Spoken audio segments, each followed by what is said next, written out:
is we all need to be inspired and challenged, or we don't find any personal purpose in whatever it is we're doing.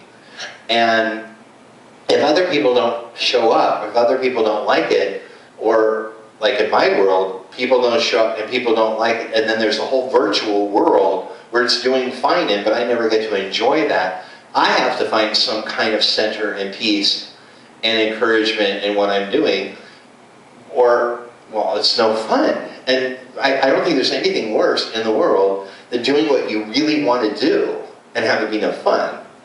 And I don't mean it's about it being fun, but I mean fun as in the only thing I can think about when I'm doing. If I'm singing, you know, in front of people, and I'm thinking about what I'm going to be doing later that night, there's something wrong. There has to be something wrong if my mind's wandering, because when I started, I was so nervous and so excited, I couldn't think of anything else, and I certainly wouldn't rather be anywhere else.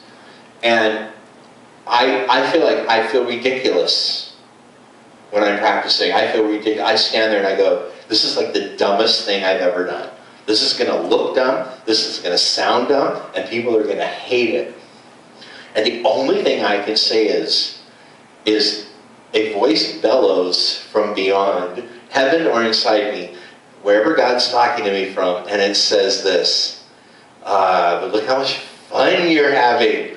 Look how much fun you're having. And you've scared the cats. Yay! All right, that's all I'm going to say. So coming soon to a living room near you. I have no idea what it's going to be. I have no idea what it's going to look like. I still don't know the particulars. But there was a day that I had never worn a dress and combat boots. Now I can say that day's here. I've never done it before, so maybe I won't. Maybe I will. I don't know. We'll find out. We'll find out. But having God just say, start from scratch. You know, if you want to do Secrets again, Secrets rocks. Secrets rocks, you know? I mean, it's a good song. And if you want to do that cover song, or if you want to spend a year before recording this and experiment, you know, and try stuff like normal artists get to, because I never get to, because I'm always like performing and not rehearsing. It's very liberating. It's also really scary, and that's actually kind of nice. I haven't been nervous like this about anything in a long time, but let's be fair. I've done stuff that I think is really good and nobody liked, and I just moved on to the next thing a month later, and it's still sitting there getting downloads all over the world. So the worst that happens is I spent 3 months, what was Garth Brooks' horrible thing he did when he took on that other persona and pretended to be a rock star? It was just awful. Awful. What was this? Chris Gaines? Guys remember this? Garth, at the height of Garthness, put out a record in a different persona. He wore a wig, and he was his name was Chris Gaines, and he was a rock star. And he put out a rock and roll record, and it got all this press and all this stuff, and check it out online. Well, here's the deal. It sucks. And the reason it sucks is because Garth is really good. Okay, country or no country, Garth Brooks is really good. So there was, Why Fix was not broken, man. You know what I mean? But he was trying to do something really different, and he pretty much got laughed out of rock and roll on that one. But you can hear it online. It's pretty trippy. So I kind of feel like that. So if it sucks, I'll say I just had my Garth Brooks moment. And move on. And in conclusion, I want to say, first to the people present and then to the people in TV land, and thank you for supporting me enough so I can actually experiment and evolve and be challenged. And I hate to say it, have a hard time sleeping at night because I'm actually excited about music again and finding something that it makes me laugh, and because it's so fun, and again, it all comes down to, because I'm going to use it the way I've used everything I've done up to now, and that is to draw people to me, to be curious about me, to wonder what I'm about and why I would do what I'm doing. Because trust me, if this looks anything the way I think it looks, that's exactly what people go, why would you do that? Now why would you do that? Why would you do that? Well, because you're standing here asking me. Wear a dress, carry a guitar, sound like Neil Diamond, sound like Joan Jett, whatever.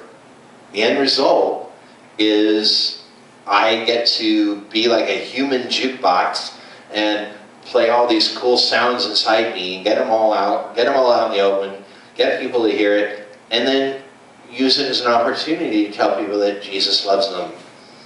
And to be able to do that is the most exciting thing in the world.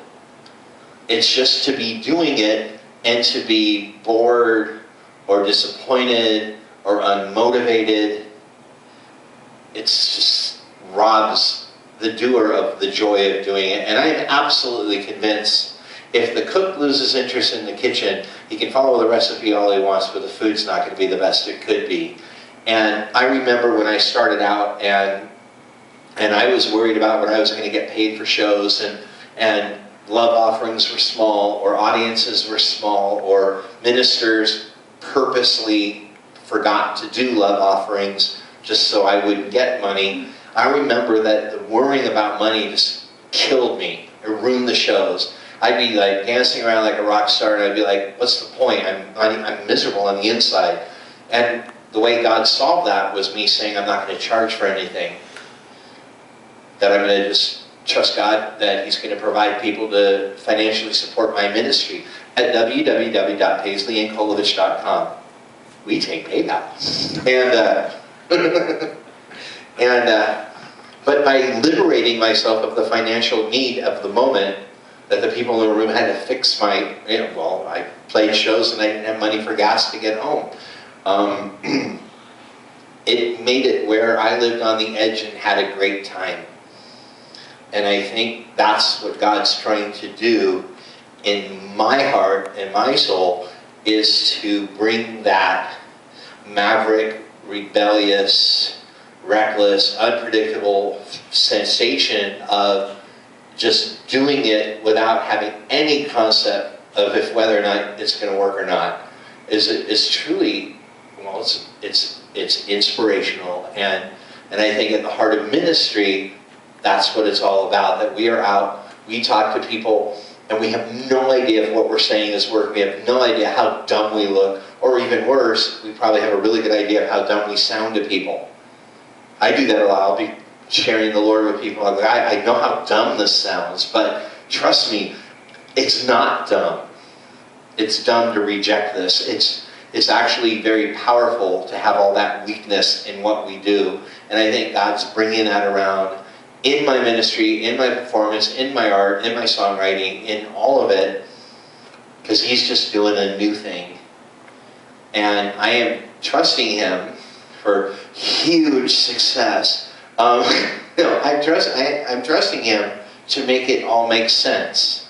But standing here, looking back on 12 records, trying to make sense of it all, I figure in 90 years, this will all make sense to me. Thank you guys very much. Thanks for listening to my story. I take no responsibility if I never do any of the things I said I was going to do here, or if I do it once and it flops and I disappear like Jim Morrison. Thank you guys. Bye. Go home. Bye. Turn it off. Turn it off.